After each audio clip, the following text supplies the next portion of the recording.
అందరికీ మరణాత దేవుని యొక్క మహాకృపను బట్టి మరొకసారి దేవుని యొక్క దైవ విషయాలు, దేవుని గ్రంథ విషయాలు నేర్చుకోవడానికి ప్రభు ఇచ్చిన ఆత్మీయ అవకాశంకే దేవునికి మహిమ కలుగును గాక. ఆమేన్. ఆదికాండము 32వ అధ్యాయము 30వ వచనాన్ని ధ్యానించుకుందారు. ఆదికాండము 32వ అధ్యాయము 30వ వచనం. యాకోబు, నేను ముఖాముఖిగా దేవుణ్ణి చూచితిని, అయినను నా ప్రాణము దక్కినదని ఆ స్థలమునకు పెనూయేలు అను పేరు పెట్టెను. ప్రార్థన చేసుకుందారు.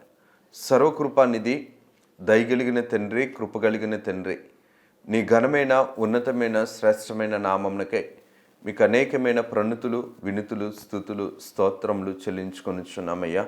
కొద్దివారము దీవించుము, ఆశీర్వదించుము నాయనా. మాతో మీరు మాట్లాడుము, మా అందరికీ అవసరమైన ఆత్మీయ విషయాలను మాకు నేర్పించుము. నీ యొక్క ఆత్మీయ సన్నిధిలో మా ఆత్మను కుదురుపరుచుకోవడం నాయనా మాకు నేర్పించి, మీరే మాకు బోధకుడిగా ఉండి మా ఆత్మను వెలిగించు మహామహిమ కలిగిన గొప్ప దేవుడవు నీవు. కాబట్టి యేసయ్యా నిన్ను అడుగుతున్నాం కనుక నీ ఆత్మీయ విషయాలు నేర్చుకొని సాత్వికమును, దీన మనస్సును నాయనా, నీ సమాధానమును పొందగలిగే హృదయ సిద్ధపాటును మాకు అందించి మీరే మహిమను పొందమని మహిమనాథుడగు యేసు నామమున అడుగుచున్నాము తండ్రి. ఆమేన్. త్రిత్వ దేవుని దీవెనలు, ఆశీర్వాదములు, శుభములు, మేలులు, ఉపకారములు ప్రభు మనెల్లరకు మెండుగా నిండుగా అనుగ్రహింపచేసి ప్రభు నిత్యము మహిమ పొందును గాక. ఆమేన్. దేవుని యొక్క ఆత్మీయ జీవితంలో, విశ్వాస యొక్క జీవితంలో మనం జాగ్రత్తగా గమనిస్తే కనుక విశ్వాస జీవితం ఎల్లప్పుడూ కూడా దేవుణ్ణి మీద ఆధారపడుతూ, దేవునితో సహవాసము చేస్తూ, దేవునిని చూడగలిగే ఆత్మీయ విశ్వాస నేత్రము అందుకోవలసిన వారమై ఉన్నాం. దేవుని యొక్క ఆత్మీయ కార్యక్రమంలో జాగ్రత్తగా మనం గమనిస్తే గనక దేవుని యొక్క చిత్తమును మనం తెలుసుకోవడానికి, దేవుని యొక్క ప్రణాళికను మనం తెలుసుకోవడానికి, దేవుని యొక్క ఏర్పాటు కార్యక్రమములను మనము దైవ జ్ఞానముతో తెలుసుకోవడానికి దేవుని సన్నిధిలో మనం నిలవబడవలసిన వారమై ఉన్నాం. దేవుని సన్నిధిలో నిలబడే శక్తిని, దేవుణ్ణి మనం కోరుకోవలసిన వారమై ఉన్నాం. దేవుని యొక్క ఆత్మీయ జీవితంలో మన యొక్క ఆత్మీయ జీవితంను పరీక్షించుకుంటే కనుక మనం చాలా స్వల్పము, అల్పము, ఎందుకు ఏ స్థితిలోనూ కూడా యోగ్యత కానీ అర్హత లేని వారం. కానీ దేవుడి యొక్క ప్రేమ, దేవుని యొక్క కనికరము, దేవుని యొక్క కటాక్షము దేవుని సన్నిధిలో మనల్ని ఉంచటానికి ఎప్పుడూ కూడా ప్రయాసపడుతుంది. మన యొక్క ఆత్మీయ జీవితాన్ని కూడా దేవునికి అంగీకారముగా మనం నిలుపుకోవడానికి, పోషించుకోవడానికి, దేవుని శక్తిని అందుకోవడానికి మనము కూడా ప్రయాసపడవలసిన వారమై ఉన్నాం. యాకోబు గారి యొక్క జీవితంలో మనం జాగ్రత్తగా గమనిస్తే కనుక యాకోబు గారు ఆయన యొక్క వ్యక్తిగతమైన జీవితం అంతయు కూడా లోక సంబంధమైన ప్రయాసపడ్డారు. లోక సంబంధమైన ప్రయాస కంటే ఆత్మ సంబంధమైన ప్రయాస యాకోబు గారిని వెలిగించింది. యాకోబు గారి యొక్క ఆత్మీయ జీవితంలో ఆత్మ సంబంధమైన జీవితము, ఆత్మ సంబంధమైన వెలిగింపు, ఆత్మీయ సంబంధమైన నడిపింపు, ఆత్మ సంబంధమైన ప్రయాస యాకోబు గారి జీవితం మాత్రమే కాదు, యాకోబు గారి యొక్క కుటుంబానికి, వారి బిడ్డలకు కూడా దేవుడు వెలిగించేవాడై ఉన్నాడు. వెలుగుకరమైన ప్రయాసను యాకోబు గారు అందుకున్నారు. యాకోబు గారి యొక్క జీవితంలో మనం జాగ్రత్తగా గమనిస్తే కనుక బైబిలు గ్రంథంలో యాకోబు గారిని గురించి ప్రభువు రాయించిన మాటను జాగ్రత్తగా చూస్తే గనక, నేను ముఖాముఖిగా దేవునిని చూచితిని. దేవుణ్ణి చూచిన ఈయన ప్రాణము ఎలాగ ఉన్నదని దేవుని వాక్యమును బట్టి గ్రహించుకుంటే గనక ఈయన ప్రాణము దేవుని కోసం ప్రయాసపడే ప్రాణముగాను, దేవుని యొక్క ఆత్మీయ జీవితాన్ని బ్రతికించుకునే ప్రాణముగాను, దేవుని కోసము, దేవుని ఇచ్చిన వాగ్దానము కోసము ప్రయాసపడి సిద్ధపరుచున్న మరి యొక్క గొప్ప ఆత్మీయ జీవితము ఎవరిది అనగా ఈ యొక్క యాకోబు గారిది. ఎందుకు ఈ మాటను మనం గ్రహించుకోవాలనిసరంటే, మానవుని యొక్క బ్రతుకులో దేవుణ్ణి మనం చూడలేం అని అనుకుంటాం. పాపం ఉండేటప్పుడు, లోక సంబంధమైన ఆలోచన ఉండేటప్పుడు, లోక సంబంధమైన తలంపు ఎల్లప్పుడూ కూడా దేవుని యొక్క చిత్తమును సంపూర్ణంగా నెరవేర్చదు. దేవుని యొక్క చిత్తమును సంపూర్ణంగా నెరవేరాలి అనిసినంటే దేవుని దైవ సంబంధమైన ఆత్మీయ ఆలోచన, దైవ సంబంధమైన ఆత్మీయ కార్యక్రమము మనము దేవుని సన్నిధిలో మనం సంపాదించుకోవలసిన వారమై ఉన్నాం. యాకోబు గారి యొక్క జీవితంలో యాకోబు గారు దేవుణ్ణి చూశారు. ఎలాగ చూశారు అనిసనంటే ముఖాముఖిగా చూసినట్లుగా దేవుడు రాయించారు. దేవుణ్ణి మనం చూడగలమా అనిసనంటే మనకు కనులిచ్చిన దేవుడు మనల్ని చూస్తున్నాడు కాబట్టి తండ్రి తన పిల్లలను ఎలాగైతే కనులారా చూసి సంతోషపడతారో అలాగుననే దేవుడు కూడా మన సృష్టికర్త కాబట్టి మనల్ని చూస్తున్నవాడు. మనకు కనులిచ్చిన దేవుడు మనలను చూస్తున్న దేవుడు. మనకు కనులిచ్చిన దేవుడు ఈ కనులతో తనను చూడాలని కోరుకునే దేవుడై ఉన్నాడు. ఈ యొక్క ప్రభు యొక్క సంకల్పమును, సృష్టికర్త యొక్క స్థితిని విలువకరంగా చూసుకుని యాకోబు గారు సృష్టికర్తకు విలువివ్వటానికి తన కన్నులకు పనిపెట్టాడు కాబట్టి యాకోబు గారి యొక్క నేత్రములు విశ్వాస నేత్రములుగాను, ఆత్మీయ నేత్రములుగాను, ప్రభువుని ముఖాముఖిగా చూచిన నేత్రములుగాను మనం వాక్యము ద్వారా గ్రహించుకోగలుగుతున్నాం. కారణం ఏంటనిసరంటే యాకోబు గారి యొక్క హృదయము బాల్యమునందు అలాగుననే కొంత కాలమునందు లోకములో ప్రయాసపడిన హృదయము, లోకమును సంపాదించుకోవడానికో లేదంటే గనక తన యొక్క వ్యక్తిగతమైన స్థితిలో కొంతకాలము ప్రయాసపడిన స్థితి. కానీ ఈ పెనూయేలు గారి ఈ స్థలము దగ్గరికి వచ్చేటప్పటికి ప్రభువుని చూచిన ముఖము, ప్రభువుని చూసిన ముఖము, ప్రభు యొక్క ముఖము యాకోబు గారిని చూసింది. అందుకనే దేవుడే అంటున్న మాట ఏంటనిస్తారంటే యాకోబు నా జ్యేష్ఠ కుమారుడు, ఇశ్రాయేలీలు నా పుత్రుడు అన్నట్లు దేవుని యొక్క వాక్య ప్రకారము మనం చూస్తే గనక దేవుని ముఖమును చూసిన కుమారుడుగా ఎవరున్నారనిసరంటే యాకోబు గారు కనబడుతున్నారు. ముఖాముఖిగా ఏదైనా తోటలో ఆదాము గారు, అవ్వమ్మ గారు ఇరువురు కూడా దేవునిని ముఖాముఖిగా చూశారు. దేవుని స్వరమును విన్నారు. దేవుని యొక్క కార్యక్రమమును దైవ సంకల్పముతో, దైవ మహిమతో వీరు దేవుని యొక్క మహిమ జీవితాన్ని ఏదైనా తోటలో వీరు బ్రతికారు. మరలా దేవుడిని ముఖాముఖిగా చూస్తూ ముఖాముఖిగా దైవ సంబంధమైన జీవితమును కొనసాగించటానికి ఆసక్తి కలిగిన మరి గొప్ప పితామహులుగా ఎవరున్నారు అనిస్తనంటే ఈ యొక్క యాకోబు గారు కనబడుతున్నారు. యాకోబు గారికి దేవుడు ఎలాగ కనబడ్డాడు, యాకోబు గారు ఏ విధంగా సిద్ధపాటయ్యారు, యాకోబు గారికే దేవుడు ముఖాముఖిగా కనబడటానికి కారణమేమిటి అని వాక్యము ద్వారా మనం చూడగలిగితే గనక యాకోబు గారి యొక్క అంతరంగము దేవుని యొక్క సన్నిధిని కోరుకుంది. యాకోబు గారి యొక్క అంతరంగము సంపూర్ణముగా దేవునికి విధేయత చూపించింది. యాకోబు గారి యొక్క హృదయము దేవుని అంతరంగములో నింపుకోవడానికి తమ హృదయాన్నంతటినీ కూడా విరిగి నలిగిన హృదయముగా మలుచుకున్నారు యాకోబు గారు. యాకోబు గారి యొక్క జీవితంలో దేవుని చూడటానికి తన శరీర ప్రయాసనంతటినీ దేవుని కొరకు ఉపయోగించారు. తన యొక్క ఆలోచనను, తన యొక్క హృదయ సిద్ధపాటునంతటినీ కూడా దేవుని యొక్క స్థితిని అందుకోవడానికి, పొందుకోవడానికి, ఆ యొక్క దైవ సంకల్పమును నెరవేర్చడానికి దృఢమైన, బలమైన, స్థిరమైన, నీతి కలిగిన, పరిశుద్ధతను కోరుకునే ఆలోచనలు కలిగి ఉన్నాడు కాబట్టే యాకోబు గారు దేవుణ్ణి చూడగలిగారు. దేవుని యొక్క ఏర్పాటును బట్టి మనము కూడా దైవవాక్యాన్ని బట్టి చూడగలిగితే కనుక యాకోబు గారు లోకములో అందరి చేత మోసపోయిన వ్యక్తి.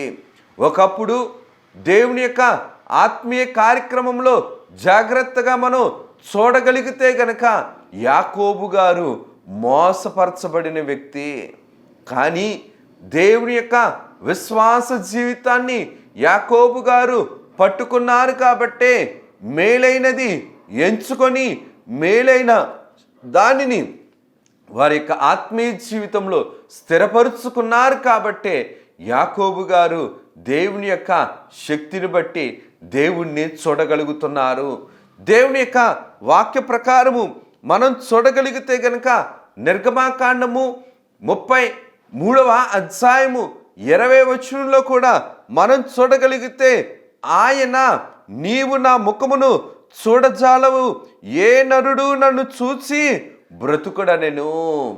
నిర్గమాకాండము 33వ అధ్యాయము 20వ వచనంలో చూడగలిగితే కనుక ప్రభువు రాయించిన మాట ఏంటనిస్తానంటే, నీవు నా ముఖమును చూడజాలవు, ఏ నరుడు నన్ను చూచి బ్రతుకుడనెను.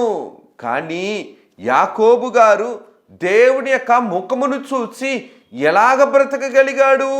యాకోబు గారు దేవుని యొక్క స్థితిని సంపూర్ణంగా చూసిన వ్యక్తి కాబట్టే దేవుడు స్థితిని బట్టి యాకోబు గారు నేను బ్రతికాను కాబట్టే పెనూయేలు అను పేరు పెట్టుకున్నారు. పెనూయేలు అను మాటకు అర్థము దేవుని ముఖము. దేవునిని ముఖాముఖముగా చూసిన వాడే ఎవరనిసరంటే జాస్సత్వము కలిగిన వాడు. దేవుని ముఖమును ముఖాముఖిగా చూసిన అంతస్తు ఏ అంతస్తు అనిసరంటే వారసుల నుంచి జాస్సత్వంలోనికి వెళ్ళిన అంతస్తు. దేవుని ముఖమును ముఖాముఖిగా చూచాడు కాబట్టే దేవుడు యాకోబు గారి గురించి అంటున్న మాట ఏంటనిసరంటే ఇశ్రాయేలు నా జ్యేష్ఠపుత్రుడు, ఇశ్రాయేలు నా జ్యేష్ఠపుత్రుడు, యాకోబు గారు నా కుమారుడు అని దేవుడు చెబుతున్న మాటను మనం జ్ఞాపకం చేసుకుంటే కనుక దేవుణ్ణి కూడా మనం చూడగలిగితేనే మనము కూడా జ్యేష్ఠుల వరుసలో ఉండగలుగుతాం. దేవుని యొక్క వాగ్దానాన్ని బట్టి, దేవుని యొక్క కృపను బట్టి, దేవుని యొక్క ప్రేమను బట్టి మన యొక్క అయోగ్యతను ఒప్పుకుంటూ మన యొక్క విలువలేని స్థితిని అంతటిని దేవుని పాదాల యొద్ద ఒప్పుకున్నప్పుడు మన యొక్క బ్రతుకు దేవుని యొక్క దృష్టికి అంగీకారంగా మార్చబడినప్పుడు దేవుడు ముఖకాంతి మనల్ని ఎలాగ మలుస్తుందనిస్తుందంటే జ్యేష్ఠత్వపు కలనిస్తుంది. జ్యేష్ఠుడిగా ఉండటానికి దేవుని యొక్క కార్యక్రమంలో దైవ తలంపుకు విరోధముగా సైతాను ఆలోచన చేసి ఉన్నాడు కాబట్టే దేవుని తలంపుకు వ్యతిరేకమైన జ్యేష్ఠత్వాన్ని సైతాను తలంచాడు కాబట్టే ఆ యొక్క దుస్థితి నుంచి పడిపోయాడు. కానీ దేవుడు ఆదాము గారిని తన యొక్క జ్యేష్ఠత్వపు స్థితిలో మహిమ సంతానమునకు స్థితిలో కేంద్రముగాను పితరుడుగాను ఉండాలని తలంచినప్పుడు దేవుడి యొక్క తలంపును పాపము చేసిందంటే కొట్టివేసింది. దేవుని తలంపును కొట్టివేసే శిరస్సు దేవుని యొక్క తలంపును నెరవేరకుండా చేసే ఆలోచన కలిగినది ఎవరనిసరంటే అపవాది. కానీ దేవుని యొక్క ఏర్పాటులో యాకోబు గారు ఉన్నారు.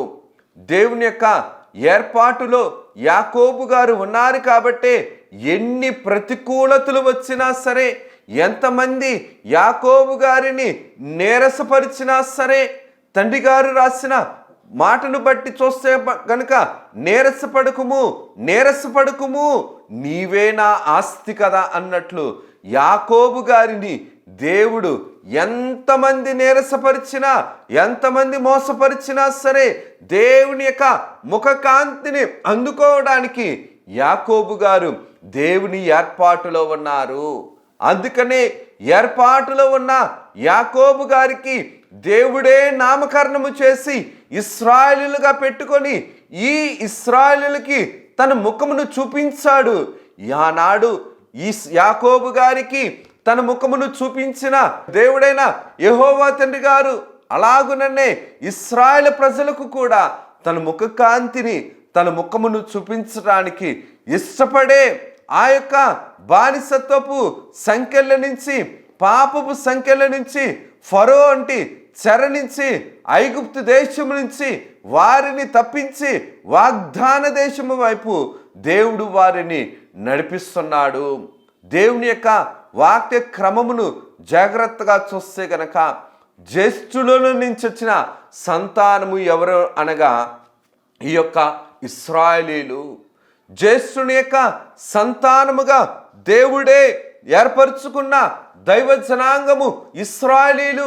ఆనాడు యాకోబు గారికి ప్రభు తన ముఖాన్ని చూపించి ఎలాగైతే తన్ను తాను రుజువుపరుచుకొని తన యొక్క అంతరంగంను ఎలాగైతే బయలుపరుచుకారో అలాగుననే ఇశ్రాయేలులు కూడా దేవుడు తన ముఖమును చూపించడానికి ఎవరిని నడిపించుకున్నారని అంటే ఈ యొక్క మోషే గారిని నడిపించుకున్నారు.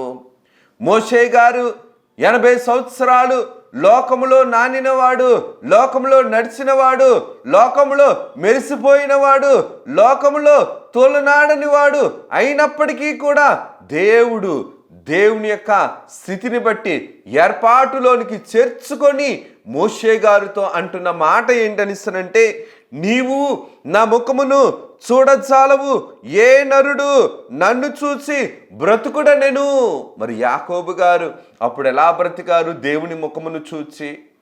భూమి మీద యేసుక్రీస్తు ప్రభు శరీరధారిగా వచ్చినప్పుడు యేసుక్రీస్తు ప్రభువును అనేక వేల మంది, అనేక జనాంగాలు దేవుని శరీరధారిగా చూశారు. మరి వారు ఎలాగా బ్రతకగలిగారు? దేవుని కృప మనల్ని బ్రతికించుచున్నది కాబట్టి, ప్రభు యొక్క ముఖకాంతి మనల్ని పోషించుచున్నది కాబట్టి, ప్రభుని ముఖాముఖిగా చూచిన జనము ఇశ్రాయేలు జనాంగము కాబట్టి, ఇశ్రాయేలులను ఆ యొక్క జ్యేష్ఠత్వపు వరుసలోనికి తీసుకురావటానికి దేవుడు ఎంచుకున్న నాయకుడు ఎవరు అనగా ఈ యొక్క మోషే గారు. ఈ యొక్క మోషే గారితో ప్రభు చెప్తున్న మాట ఏంటంటే, నా ముఖమును చూచిన ఏ నరుడు కూడా బ్రతుకడు అన్నప్పుడు మరి మోషే గారిని ఎందుకు ప్రభువు ఆ యొక్క హేరోబు పర్వతం మీదకి, దేవుని పర్వతం మీదకి రమ్మని దేవుడు ఎందుకు ఆహ్వానించాడు అనిసనంటే, దేవుని అంతరంగంలో ఉన్న సన్నిధిని ఆ యొక్క ఇశ్రాయేలులకు నేర్పించటానికి. ఎలాగైతే ఆదికాండము 4వ అధ్యాయంలో మనం చూస్తే గనక, ఆదికాండము 4వ అధ్యాయంలో దేశదిమ్మరిగా మారిపోయిన కయ్యోను గారు మనకి కనబడతారు. ఆదికాండము 4వ అధ్యాయంలో చూస్తే గనక ప్రభు రాయించిన మాటను చూస్తే, అందుకు కయ్యోను, నా దాసు శిక్షను నేను భరించలేనంత గొప్పది, నేడు ఈ ప్రదేశము నుండి నన్ను వెళ్ళగొట్టితివి, నీ సన్నిధికి రాకుండా వెలివేయబడి దిగులు పడుచు భూమి మీద దేశదిమ్మరినయ్యుందును, నీ సన్నిధినికి రాకుండా వెలివేయబడి దిగులు పడుచు భూమి మీద దేశదిమ్మరినయ్యుండును. సన్నిధి దూరము చేసుకునే దుస్థితి ఎటువంటిది అనిస్తనంటే, దేశదిమ్మరికి దిగజార్చే దుస్థితి. కయ్యోను అంటున్న మాట ఏంటనిస్తారంటే, నీ సన్నిధిలో నుండి నీ సన్నిధికి రాకుండా వెలివేయబడి దిగులు పడుచు. ఆనాడు యాకోబు గారు ఏ సన్నిధినైతే తుంటిననుము తెగినా సరే సంపాదించుకున్నారో, యాకోబు జనాంగమైన ఈ యొక్క ఇశ్రాయేలీలు మాత్రము ఆ సన్నిధిని దూరము చేసుకున్నారు కాబట్టే, ఆ సన్నిధిలో నుంచి వెలివేయబడ్డారు కాబట్టే వీరు కూడా తమ కుటుంబాలతో, తమ భార్యలతో, తమ బిడ్డలతో ఎలాగ మార్చబడ్డారని అంటే దేశదిమ్మలుగా మార్చబడ్డారు. దేశదిమ్మలుగా మార్చబడిన వీరిని మరలా సంస్కరించడానికి, మరలా గుణపరచడానికి, మరలా దిద్దుబాటు చేయటానికి ప్రభు సినాయి పర్వతం మీద ఏర్పరిచిన స్థలము, స్థితి ఏమిటి అనగా దైవ సన్నిధి. ఈ దైవ సన్నిధిలోనికి ప్రభు మొట్టమొదటిసారి ఎవరిని రమ్మన్నారు అనగా మోషే గారిని రమ్మన్నారు. దేవుడితో ఒకప్పుడు నీతోటి నేను మాట్లాడడానికి నేను నోటి మాంద్యము కలిగిన వాడినన్న ఈ మోషే గారు దేవుని యొక్క ముఖమును చూడటానికి, దేవునితో మాట్లాడటానికి, దేవుని అంతరంగమును తెలుసుకొని దైవ జనాంగమును నడిపించడానికి దేవుడు ఎంచుకున్న పాత్ర ఎవరు అనగా ఈ యొక్క మోషే గారు.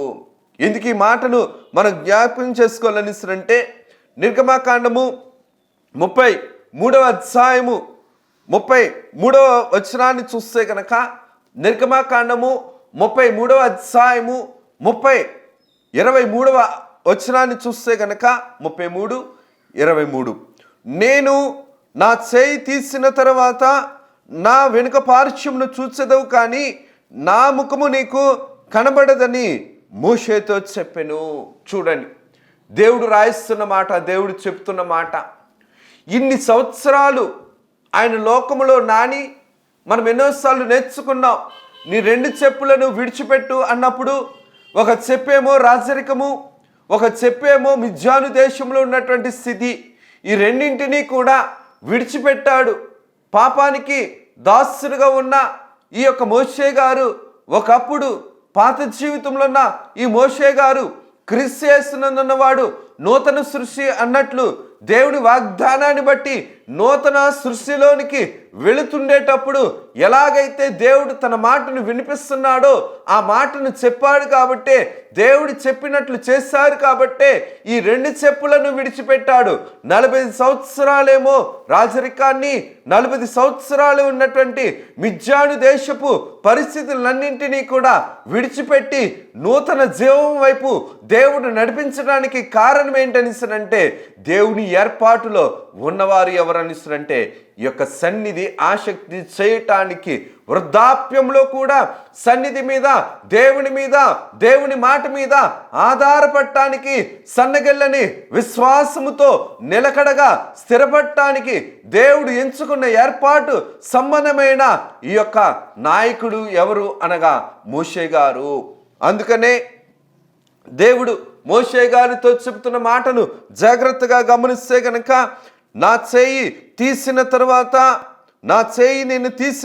నేను నా చేయి తీసిన తర్వాత నా వెనుక పార్శ్వమును చూచెదవు.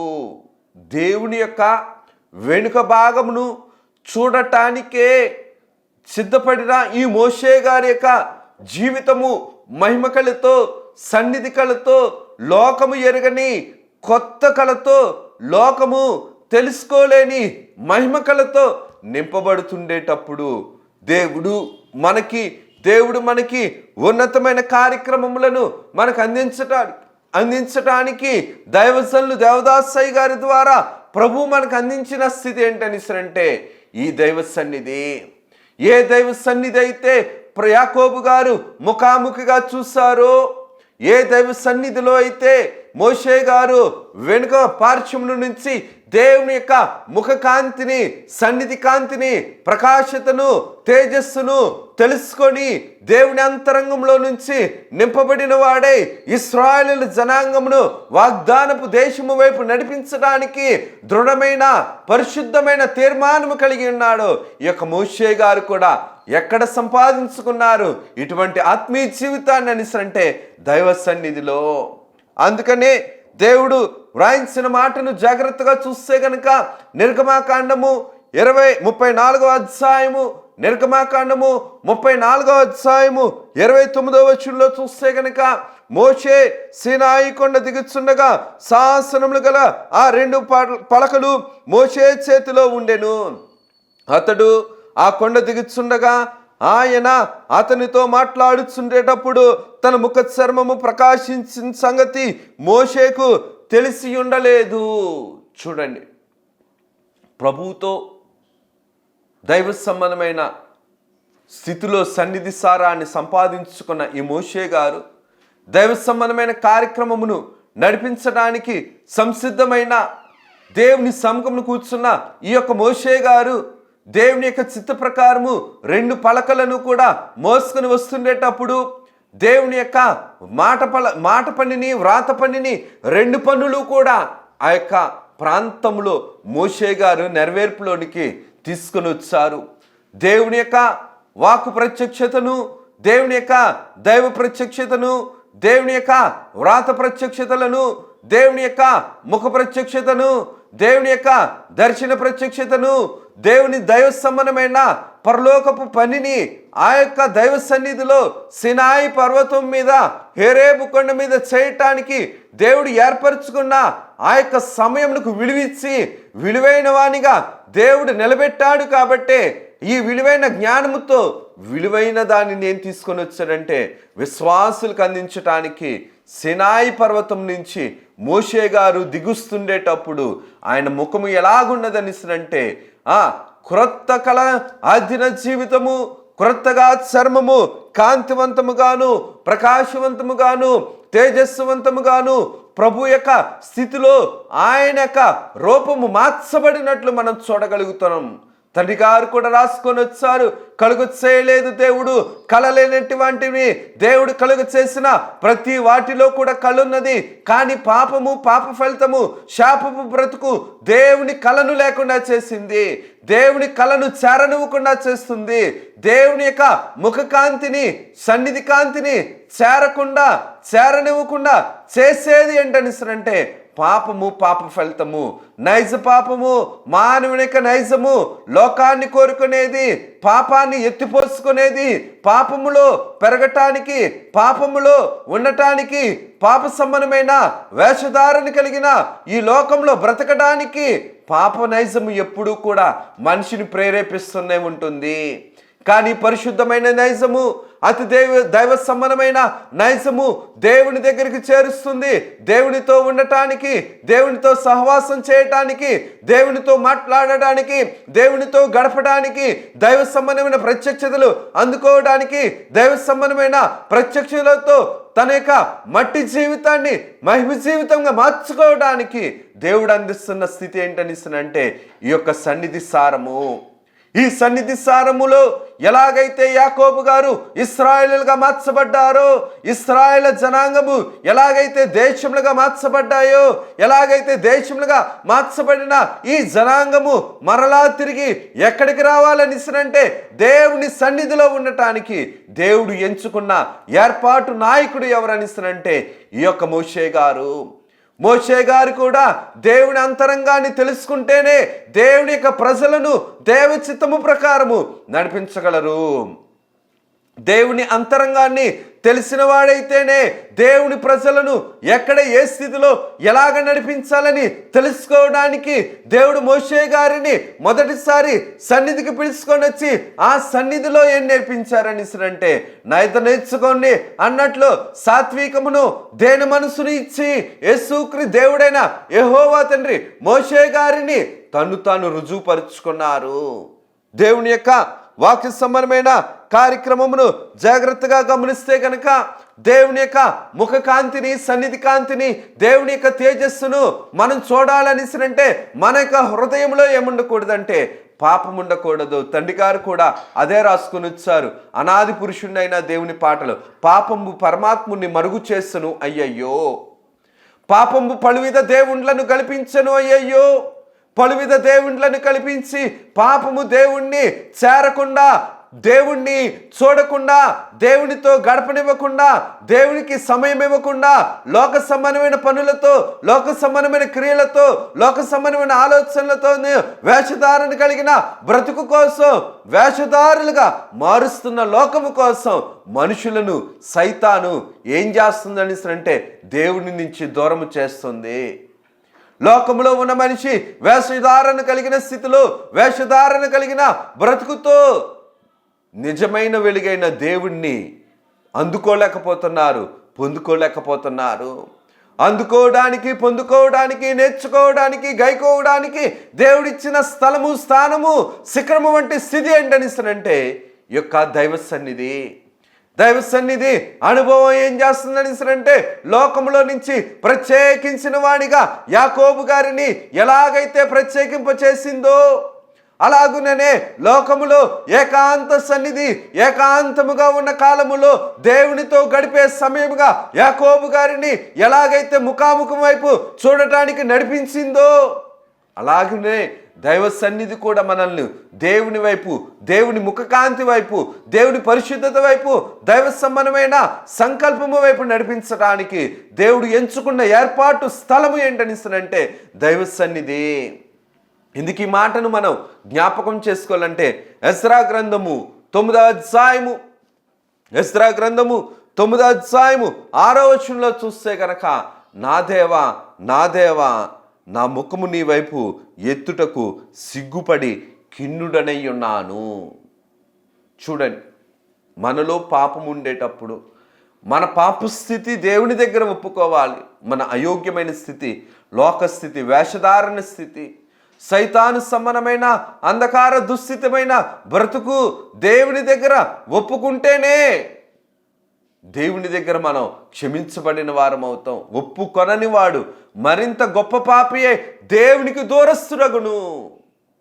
దేవుని సన్నిధిలో మన అయోగ్యతను, దైవ సన్నిధిలో దేవుని యొక్క దైవ చిత్తాన్ని బట్టి మన అయోగ్యతను ఒప్పుకోకపోతే, ఎలాగైతే కయ్యోను దేశదిమ్మరైపోయాడో, వెలివేయబడి దిగులు పడిన వాడిగా దేశదిమ్మరిగా మారిపోయాడో, సైతాను కూడా దేవుని దగ్గర నుంచి మనల్ని దూరము చేస్తూ మనల్ని కూడా ఎలాగ మరులుస్తుందని అంటే, అపవాది సమూహముగాను లోకములో దేశదిమ్మలుగాను మలుస్తుంది.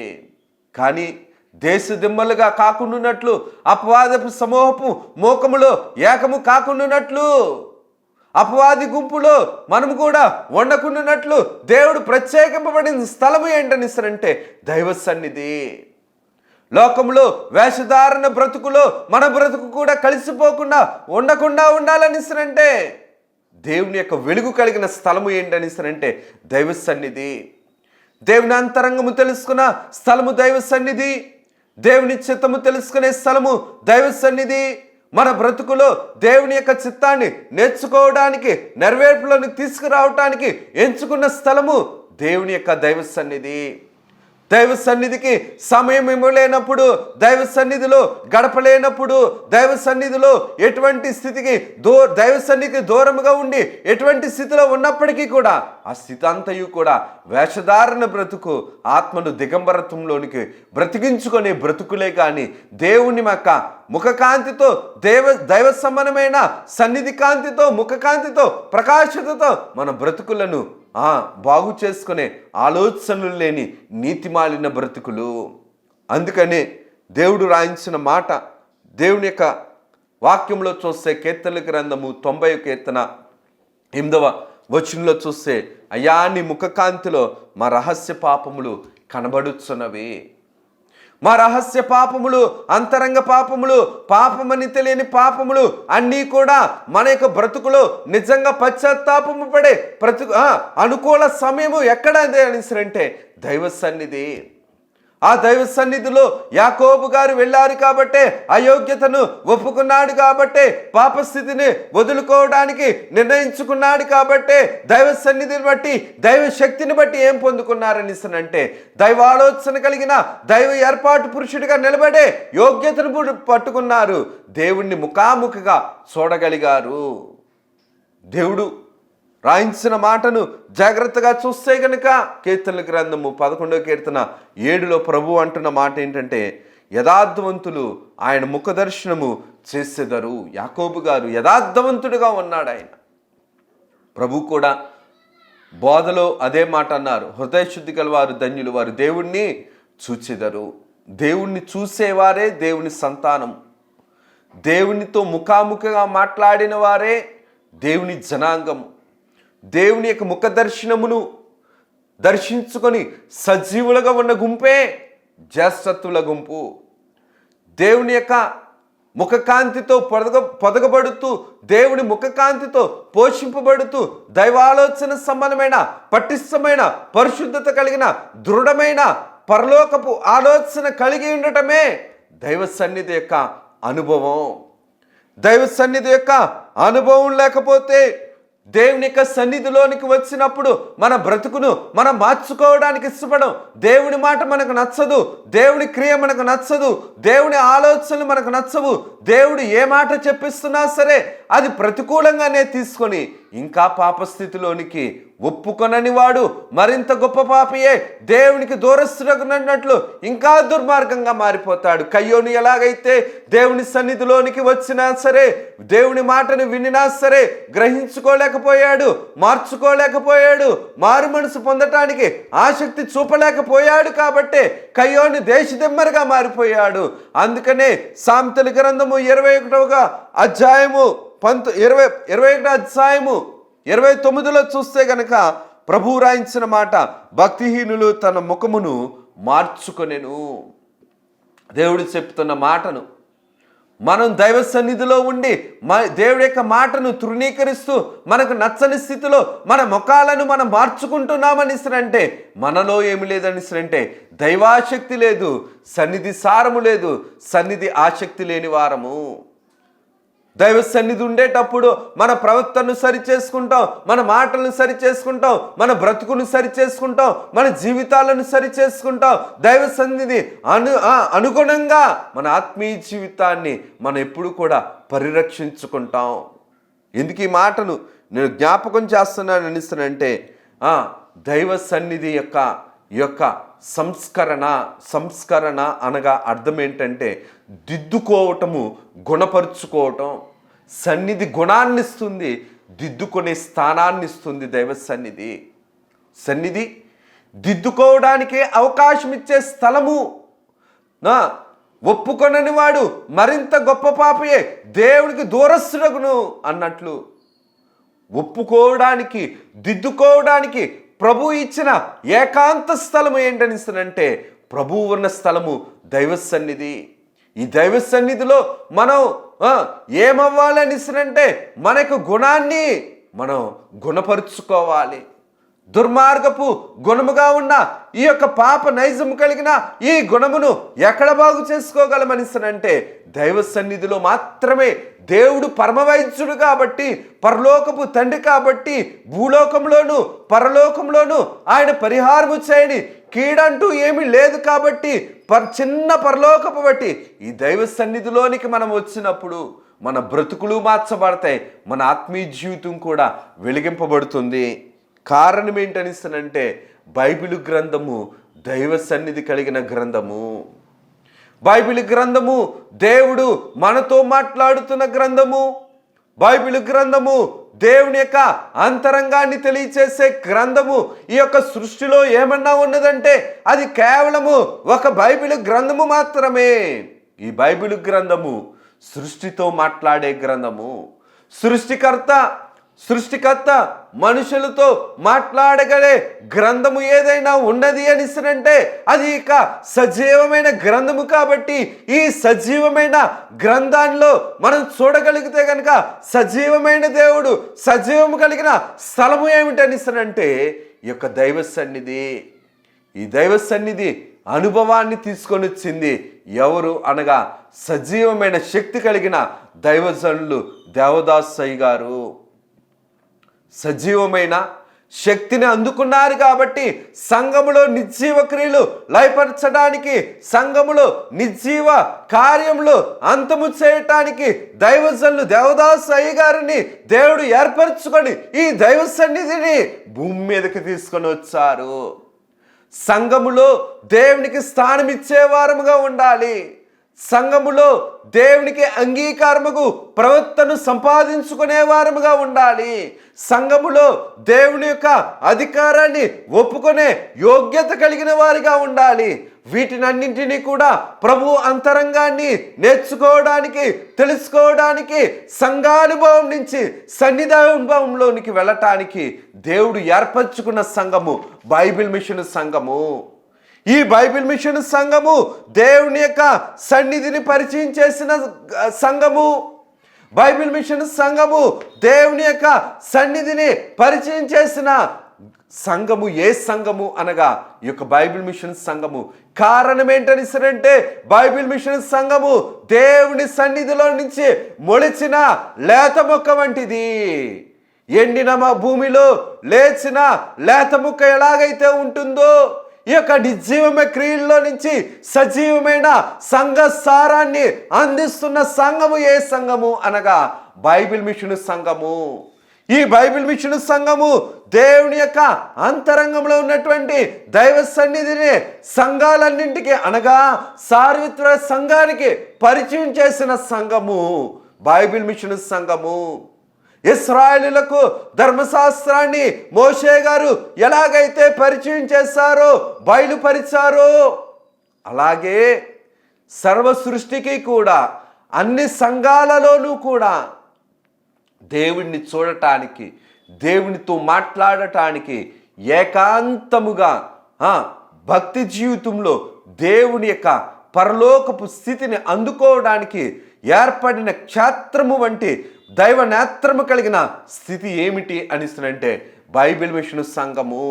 ఎందుకు ఈ మాటను నేను జ్ఞాపకం చేస్తున్నాను అనిస్తున్నంటే, ఉన్నవాడను అణువాడను అను దేవుడు అందించిన సంఘమే ఏ సంఘము అనిస్తున్నంటే బైబిల్ మిషన్ సంఘము. ప్రభు మోషే గారితో దేవుడు మోషే గారితో అన్నమాట, నేను ఉన్నవాడను అణువాడను. ఈ ఉన్నవాడను అణువాడను అన్న దేవుడే సన్నిధిని బైబిల్ మిషన్ వారికి స్థానముగా ఇచ్చి, ఆ స్థానములో ప్రభువే వచ్చి నిలబడి సన్నిధి అనుభవం నుంచి ఎక్కడికి నడిపిస్తున్నారని అంటే మేఘం ఎక్కే అనుభవానికి నడిపిస్తున్నాడు. నేను ఉన్నవాడను అణువాడనని మోషే గారితో చెబుతుండేటప్పుడు దేవుడి యొక్క స్వరాన్నే విన్నారు. ఇందాక మనం చదువుకున్న నిర్గమాకాండ 33వ అధ్యాయంకి వచ్చేటప్పటికి శిఖరము పైకి వెళ్ళారు. బైబిల్ మిషను సన్నిధి శిఖరము కలిగిన స్థానము కలిగినది.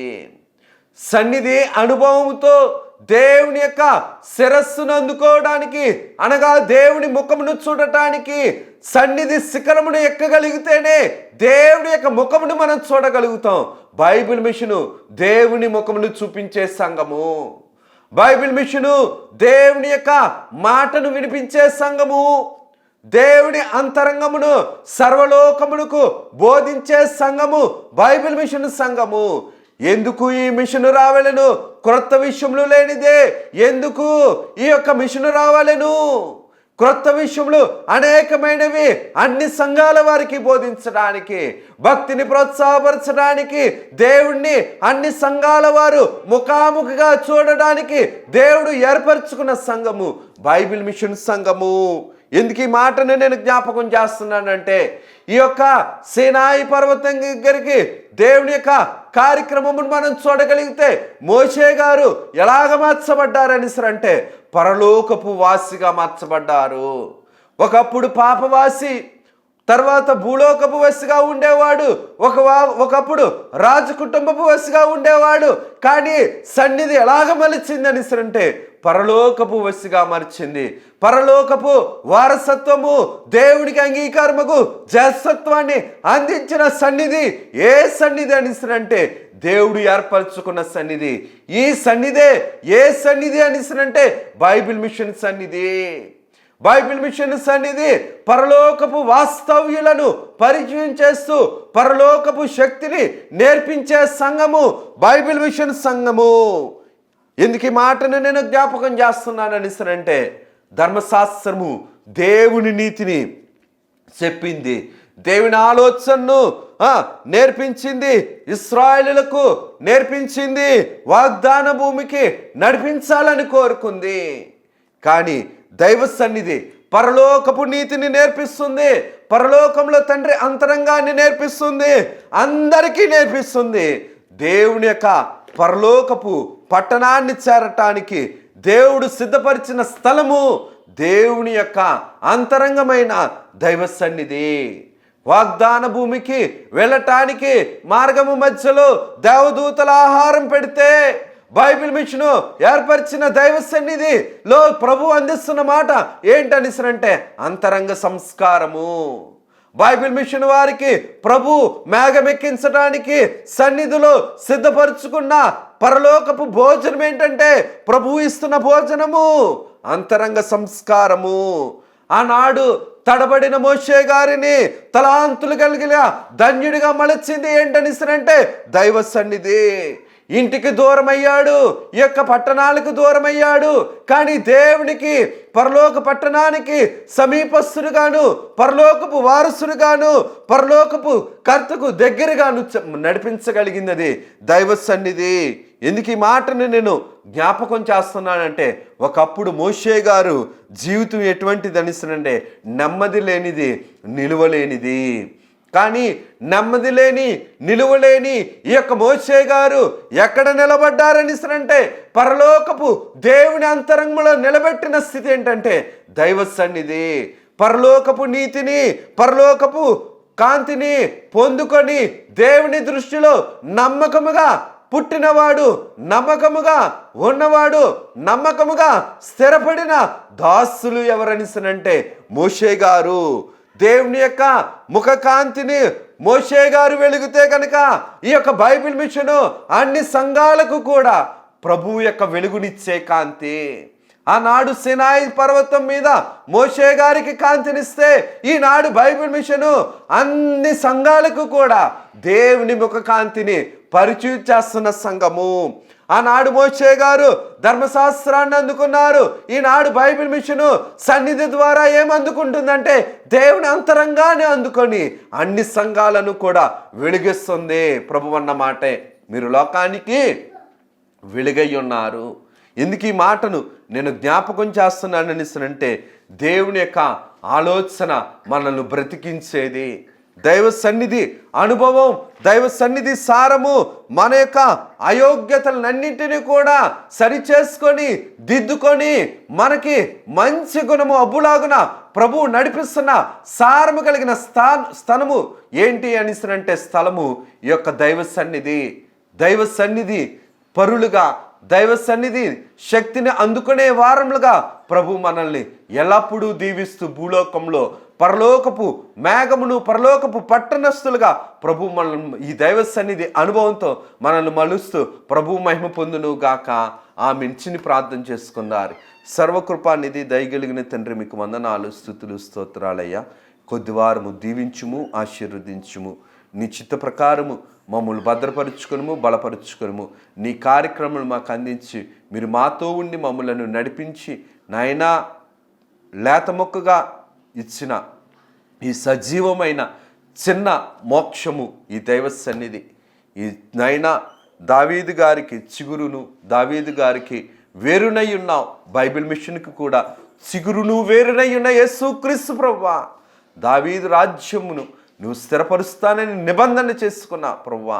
ఈ బైబిల్ మిషన్ యొక్క సన్నిధి సంస్కారపు ఈ యొక్క పండుగలను నాయన, ఈ యొక్క సన్నిధి కూటములను నిశ్చితానుసారముగా వేరుగాను చిగురుగాను నీవే ఉండి నిత్యము మమ్మల్ని వెలిగించి నీ మహిమ స్థితిలోనికి నడిపించుకుని మహిమను పొందమని యేసు నామమున అడుగుచున్నాము తండ్రి. ఆమె త్రిత్వదేవుని దీవెన ఆశీర్వాదములు తరగని రాకడ విశ్వాసం మనకు అందించి ఆయన మేఘమిక్కు భాగ్యం ప్రభు మనకు అందించి ప్రభు మహిమ పొందును గాక. ఆమేన్. అందరికీ మరణాత.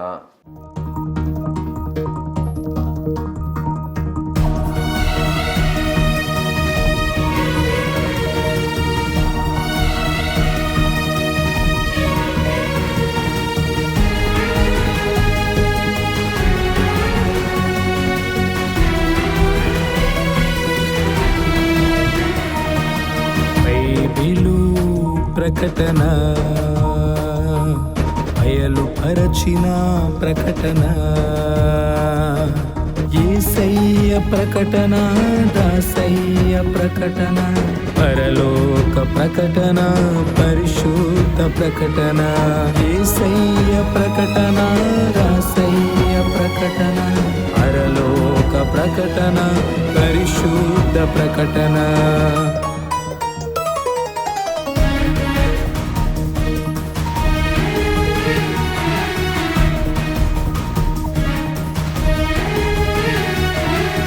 ప్రకటన బైబిలు ప్రకటన, బయలుపరచిన ప్రకటన, విమలాత్మ ప్రకటన, విజయాత్మ ప్రకటన, విశ్వాసికి ప్రకటన, విజ్ఞాపన ప్రకటన, విమలాత్మ ప్రకటన, విజయాత్మ ప్రకటన, విశ్వాసికి ప్రకటన విజ్ఞాపన ప్రకటన ప్రకటన బైబిలు ప్రకటన బయలుపరచిన ప్రకటన